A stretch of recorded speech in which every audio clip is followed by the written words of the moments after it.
Il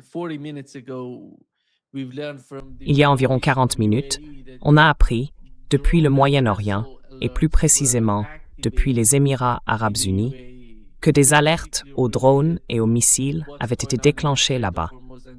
C'est essentiellement lié à ce qui se passe dans le détroit d'Ormuz et au contrôle exercé par les gardiens de la révolution iranienne. Il semble qu'ils utilisent certains navires ou qu'ils passent par des routes non désignées dans le détroit d'Ormuz, alors qu'ils sont censés emprunter les voies officielles dans cette zone. Et apparemment, un drone se serait dirigé dans cette direction, ce qui aurait été la principale raison de ces alertes.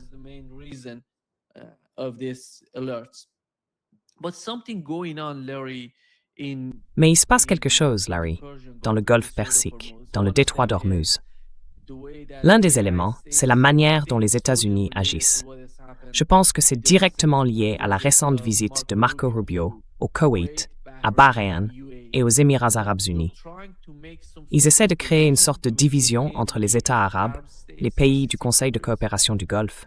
Et ce qui est vraiment important, c'est qu'il n'est pas allé en Arabie saoudite, ni au Qatar, ni à Oman. Tu vois, il fait un certain type de manœuvre, parce que c'est clairement un geste politique de leur part. Et en gros, ils exercent beaucoup de pression sur le gouvernement omanais.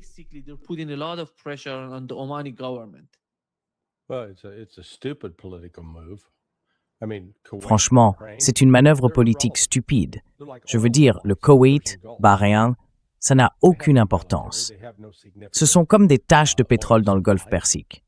Ils n'ont pas d'armée, pas de réserve pétrolière significative. C'est en fait un signe de désespoir de la part des États-Unis. En réalité, c'est même une violation du protocole d'accord. Ce que Marco Rubio a fait va à l'encontre de ce texte. Une partie disait clairement « arrêtez les menaces ». Eh bien, là, c'est une manière détournée de menacer l'Iran. Et ça n'a rien à voir avec la promotion de la paix. Les États-Unis veulent simplement maintenir la guerre.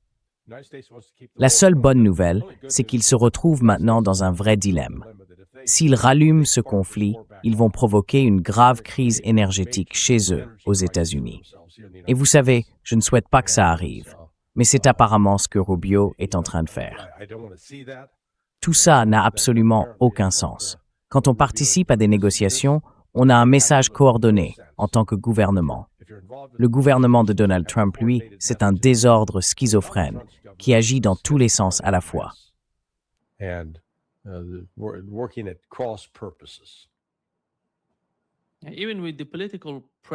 Même avec la pression politique sur le gouvernement omanais, je ne vois pas vraiment quelle marge de manœuvre il a concernant le détroit d'Ormuz. Ce détroit est en réalité entièrement géré et contrôlé par les gardiens de la révolution iranienne. Alors, quel type de changement le gouvernement omanais peut-il vraiment apporter dans cette situation?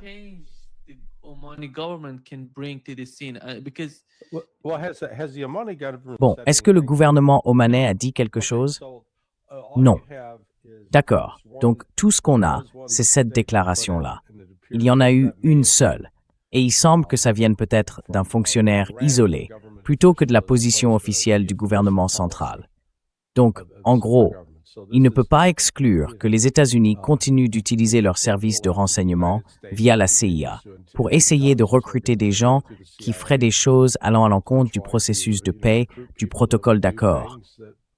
Les États-Unis ne veulent pas que cette guerre se termine. Ça, c'est sûr.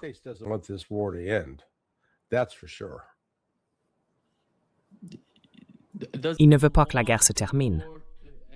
Non, non. Vous savez, ce cessez-le-feu et tout le reste, c'est temporaire. Ils veulent détruire l'Iran. Les États-Unis n'ont aucun intérêt à trouver un modus vivendi avec l'Iran. Et de ce point de vue, j'espère que les Iraniens le comprennent bien.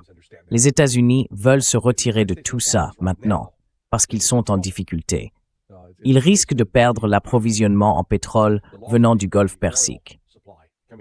Et ça a fait tomber les réserves américaines pour la production de diesel et de carburant d'aviation à leur niveau le plus bas.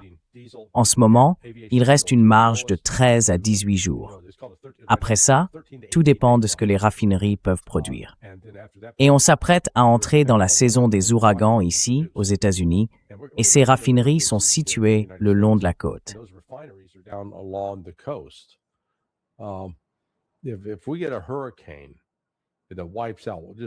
Si on a un ouragan qui détruit ne serait-ce qu'une seule de ces raffineries, l'économie américaine sera à l'arrêt, parce que la capacité à fournir du carburant d'aviation et du diesel sera gravement compromise. Et en ce moment, ce qu'ils essayent de faire, c'est, ils continuent de perdre du terrain. Ils ne reconstituent pas les stocks de ces carburants. C'est même l'inverse. Alors il faut se demander pourquoi. Pourquoi envoyer Marco Rubio pour essayer de provoquer ce genre de tension? Et puis, à part ça, les Émirats arabes unis, c'est vrai, sont plus grands et ont été plus riches.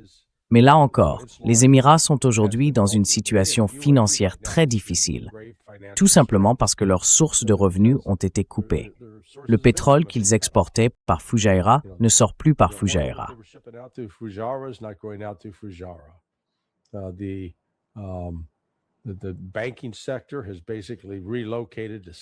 Le secteur bancaire s'est en gros déplacé à Singapour. L'argent qui arrivait là-bas est parti à Singapour. Le commerce qui passait par Jebel Ali, la deuxième plus grande zone de libre-échange au monde, c'est fini. Le marché immobilier, mort. L'industrie du tourisme, morte aussi. Donc voilà, ça fait maintenant environ 4 mois que c'est comme ça, et ça va durer encore 5 mois. Jusqu'à ce que les États-Unis acceptent vraiment de mettre fin à la guerre et d'accepter les conditions de l'Iran. Sinon, le détroit d'Ormuz ne fonctionnera probablement pas de manière fluide et libre. D'ailleurs, j'allais justement regarder pour voir quel est le trafic en ce moment. Tu consultes marinetraffic.com? Oui? Tu as déjà regardé ce site?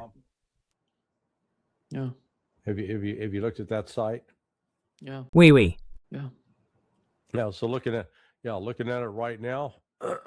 Oui. Alors, en regardant maintenant, il n'y a aucun navire. On dirait qu'il y en a un qui se dirige vers Singapour, juste au large de l'île de Kemp. J'en vois un autre aussi, beaucoup plus loin, du côté de Sitik. Donc en ce moment, il n'y a pratiquement aucun trafic qui passe par le détroit d'Ormuz.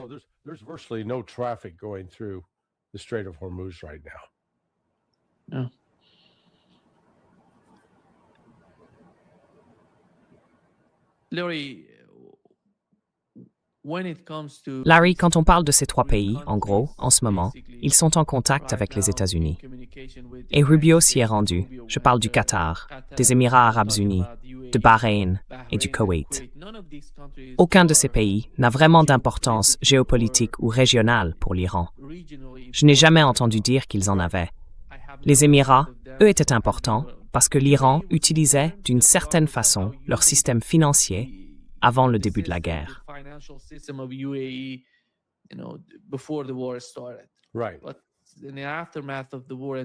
Mais après la guerre, et même pendant la guerre, on voit bien la déconnexion totale entre les deux camps, l'Iran et les Émirats arabes unis.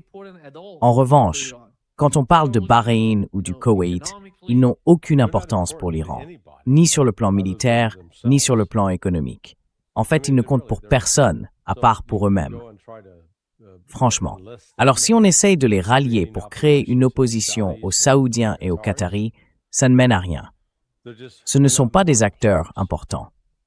Bahreïn pensait avoir un rôle clé parce qu'il abrite le quartier général de la 5e flotte, mais cette infrastructure a été endommagée presque au point d'être irréparable. Et si on veut la remettre en état, ça va coûter très cher.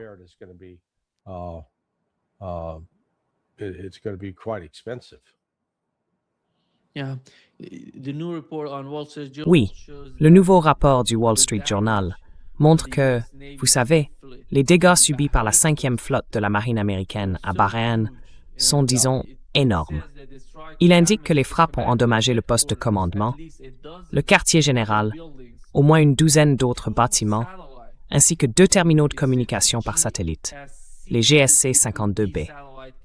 Et l'estimation tourne autour de 400 millions de dollars, sans compter l'enlèvement des débris, les nœuds de seringuement et les déplacements.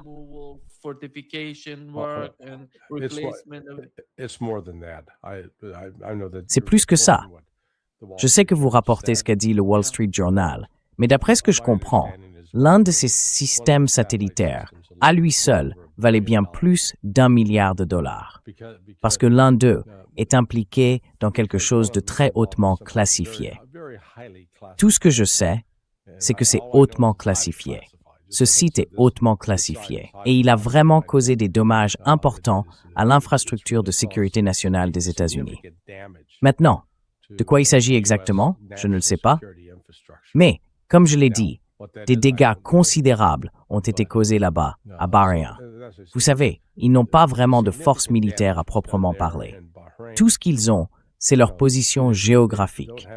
Et en ce moment, ils ne peuvent rien faire pour forcer ou contraindre l'Iran à ouvrir le détroit d'Ormuz à n'importe quel type de trafic.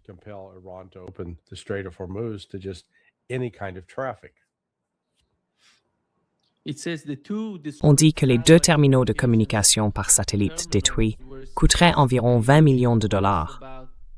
Je ne sais pas comment c'est possible. Oui, ils ont tort. Larry,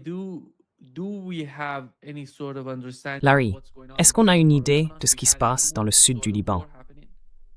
On parle d'une nouvelle forme de guerre entre les 2 camps à Beit Yahoun, avec 4 victimes du côté israélien. Apparemment, 4 soldats ont été blessés et 1 a été tué. Du côté du Hezbollah, ce serait encore pire.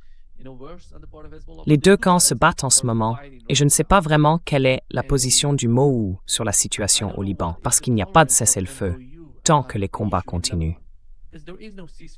Et puis, on a eu le ministre israélien qui a déclaré qu'il ne voulait pas de tout le territoire libanais. En ce moment, il contrôle 100% de Gaza et il compte le garder. Mais pour le Liban, ce n'est pas tout le pays. C'est peut-être seulement le sud du Liban, qui selon lui ferait partie d'Israël. Et il a ajouté qu'il se moquait complètement de ce que Donald Trump pouvait dire. Ils vont refuser tout ce que Donald Trump propose.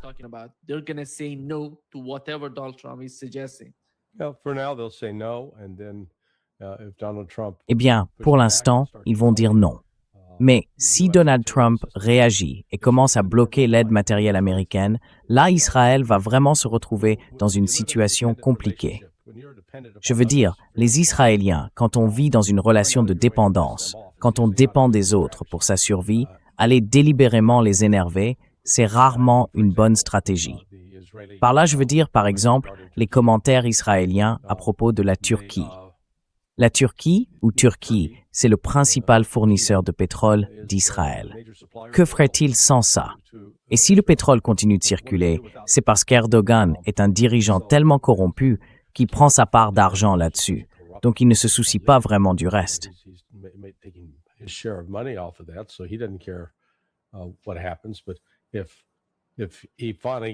Mais si un jour, il se réveille enfin et dit qu'il ne va pas se laisser manquer de respect par Israël et qu'il coupe les ponts, là Israël aura un vrai problème.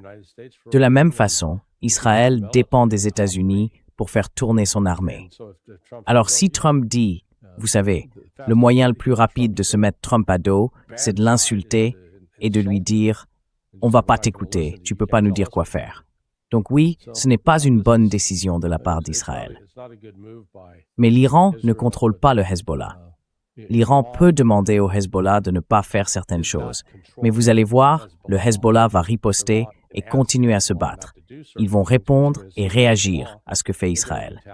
Et c'est pour ça qu'ils ont tendu une embuscade à cette colonne qui essayait de remonter vers le nord.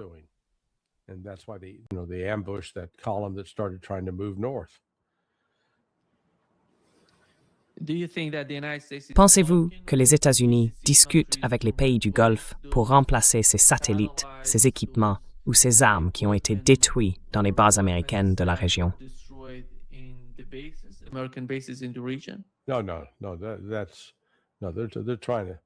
Non, c'est pas ça, non.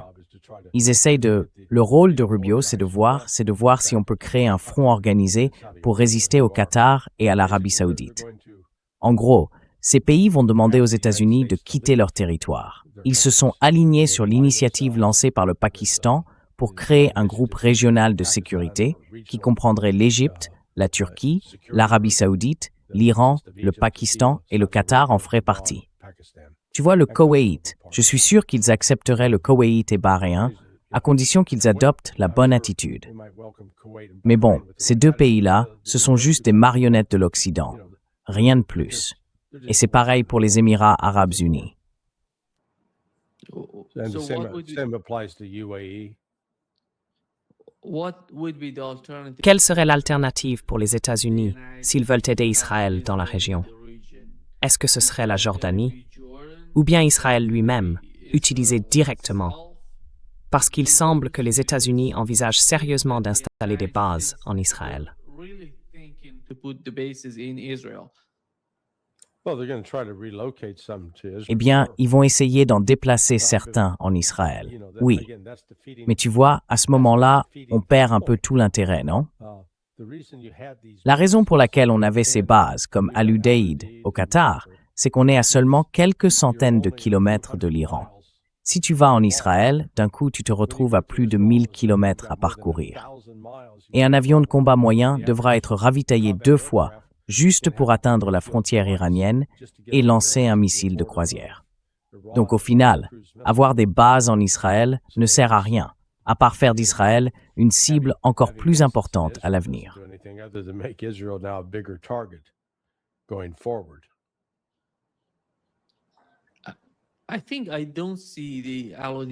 Je pense que la base d'Al-Udeid ne redeviendra pas comme avant le début de la guerre, Larry.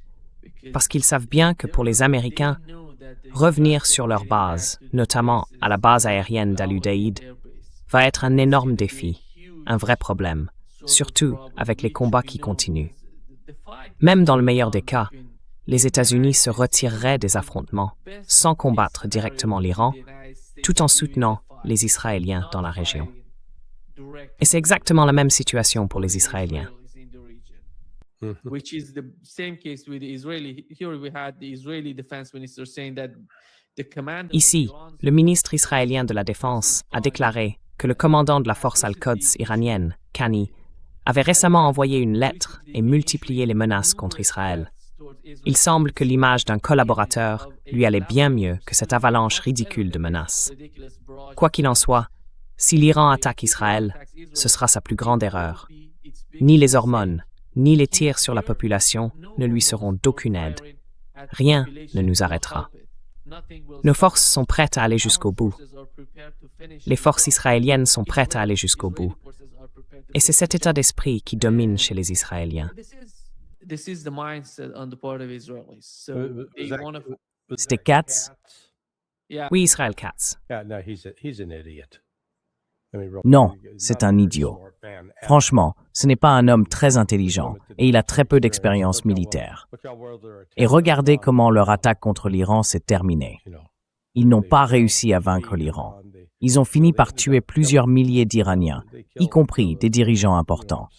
Et tout ce que ça a fait, c'est renforcer la détermination de l'Iran à résister à Israël.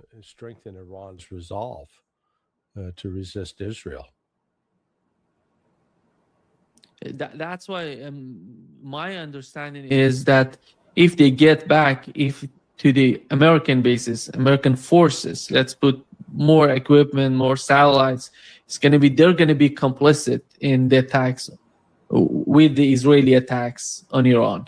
And they're going to get hit again and again by Iranian forces.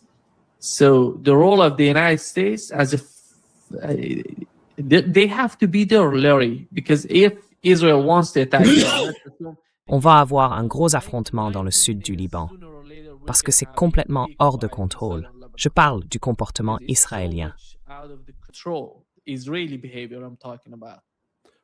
Oui, mais là vous parlez de la réaction de l'Iran à ce qui se passe. Oui, dwi film do c'est terrible for. Oui, à un certain moment, je pense que les autorités iraniennes verront le non-respect des termes du protocole d'accord comme un échec. Ce protocole prévoyait un cessez-le-feu au Liban et garantissait l'intégrité territoriale et la souveraineté du pays. Donc je ne sais pas quelle sera la prochaine étape de l'Iran pour que cela se réalise.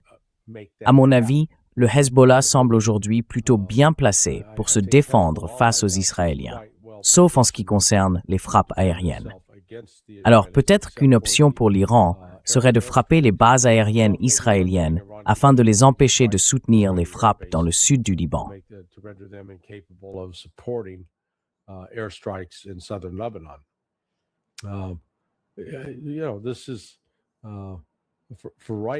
Pour l'instant, on dirait que l'Iran préfère contenir sa colère et continuer sur cette voie, parce qu'il bénéficie du soutien du Pakistan et de la Chine. Même l'Arabie saoudite a accepté de fournir les 12 milliards de dollars que les États-Unis refusent d'accorder. Donc, il va falloir attendre et voir ce qui se passe. Les chances qu'Israël recule et arrête, à mon avis, sont faibles. Donc oui, tu as raison. Au final, je pense que ça va conduire à une reprise des combats ou des attaques entre Israël et l'Iran.